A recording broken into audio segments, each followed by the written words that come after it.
बहुत तेज भूख लग रही है, कुछ खाने को दो। जल्दी माँ, मुझे बहुत तेज भूख लग रही है, जल्दी करो। बेटा परेशान ना हो, कुछ प्रबंध करते हैं। ये जी सुनते हो, घर में खाने के लिए एक दाना भी नहीं है।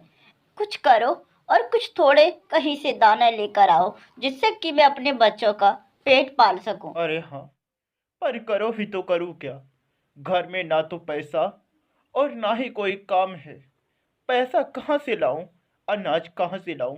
मैं बहुत दुखी हो चुका हूँ। माँ रोने लगती, हे प्रभु, हे तीनों लोक के नाथ, हे भोलेनाथ, क्या हमने ही इतना बुरा किया है जो हमारे घर पर खाने के लिए एक अन्न का दाना भी नहीं। सीमा प्रभु को याद ही कर रही होती है, तभी उसके घर पर एक बहुत ही भयंकर चुड़ैल आकर आक्रमण करने लगती है। फिर सीमा चुड़ैल को देखकर प्रभु का आह्वान करती है, हे प्रभु, आपने यही बला मेरे घर पर भेजी है। एक गरीब किसान, मैंने आपकी बातों को सुन लिया है। आज का भोजन तुमसे ही होगा। हा हा हा हा हा हा हा हा। चुड़ैल हंसती रहती है, तभी अचानक भोले बाबा का भक्त वहां पर प्रकट होता है। हे चुड़ैल देवी, यह गरीब किसान है, इनको मत सताओ, यहाँ से चले जाओ।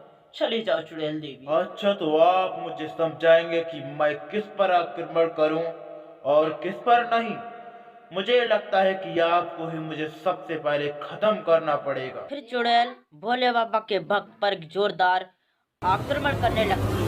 इससे भोले बाबा का भक्त बहुत ज्यादा गुस्सा में आ जाता है और फिर दोनों में महाघोर युद्ध होने लगता है। फिर दोनों लड़ते लड़ते दूसरे स्थान पर पहुंच जाते हैं और फिर दोनों में बहुत ही भयंकर युद्ध होने लगता है। चुड़ैल को अपनी करनी की सजा देकर वापस अपने स्थान पर चला जाता है। मोटू भैया, हमने नदी में आज सोने का बहुत बड़ा पिंड पड़ा देखा, जल्दी चलो उसे निकालने चलते हैं। अरे छोटू, तुझे सपना हुआ है, कहीं नदी में सोना नहीं होता, सो जाओ। मोटू भैया, मेरी बात मानो, जल्दी चलो नदी में, रात के वक्त वहाँ कोई न मिलेगा और हम सोना लेकर आ जाएंगे। तो तुम सो, हम पंडित जी के घर जाते हैं और पूछ कर आते हैं क्या आज शुभ दिन है सोना लेने का। सोनू पंडित जी के घर पहुंच जाता है और पहुंचकर पंडित जी को बात बताता है। पंडित जी, हमें पास की नदी में बहुत ज्यादा सोना मिला है, हम अभी इस सोने को लेकर आए तो क्या वह शुभ दिन होगा या फिर अशुभ। पंडित जी यह बात सुनकर कुछ देर सोचते हैं और विचार करते हैं कि यह सोना मुझे मिलना चाहिए। छोटू बेटे,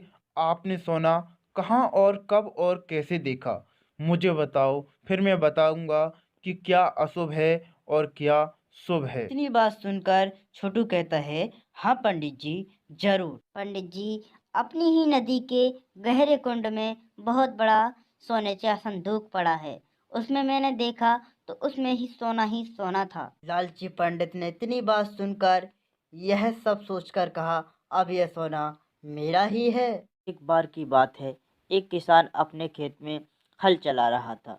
वह दिन रात मेहनत करता और अपने बच्चों का पेट अपनी किसानी करके पाला करता था।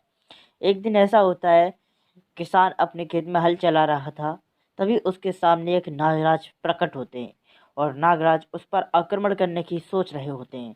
किसान बहुत ज़्यादा डर जाता है और कहता है, हे प्रभु, मुझे माफ़ कर दो, मुझे माफ़ कर दो।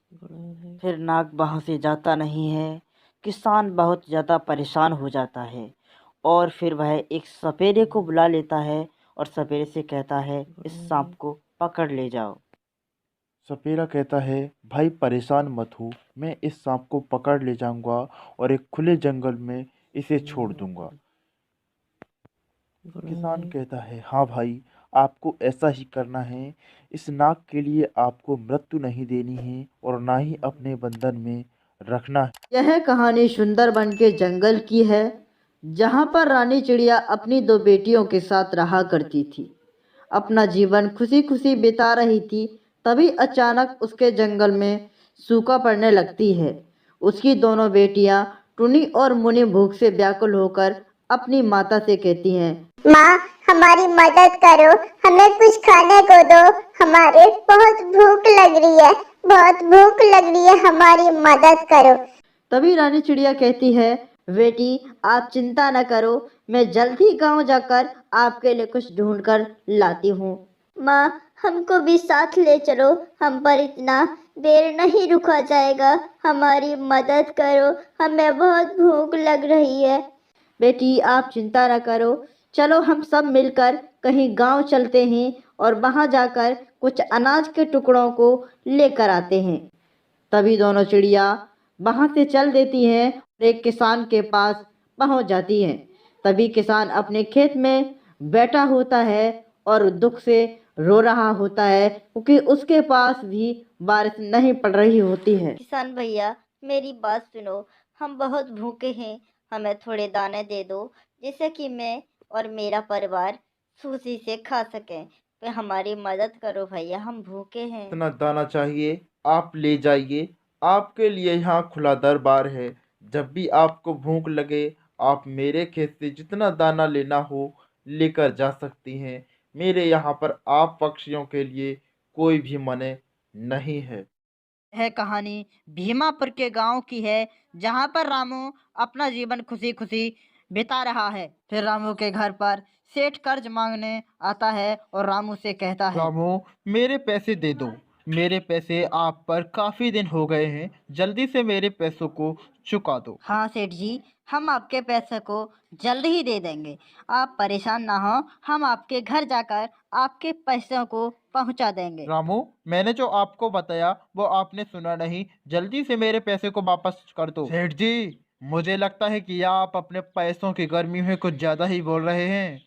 हम आपके पैसों को जल्द ही वापस कर दें, यहाँ से चले जाएं। अच्छा बुज़दिल किसान, आप यह भी कह सकते हो? मुझे नहीं पता था कि आप इतने ऊंचे स्वर में मुझसे बात करोगे। आपको प्रणाम नहीं पता कि क्या प्रणाम हो सकता है? सेठ जी सुनिए सुनिए सेठ जी, मैं आपके पैसे को जल्द ही वापस करा देंगे, आप यहाँ से कृपा कर चले जाएं।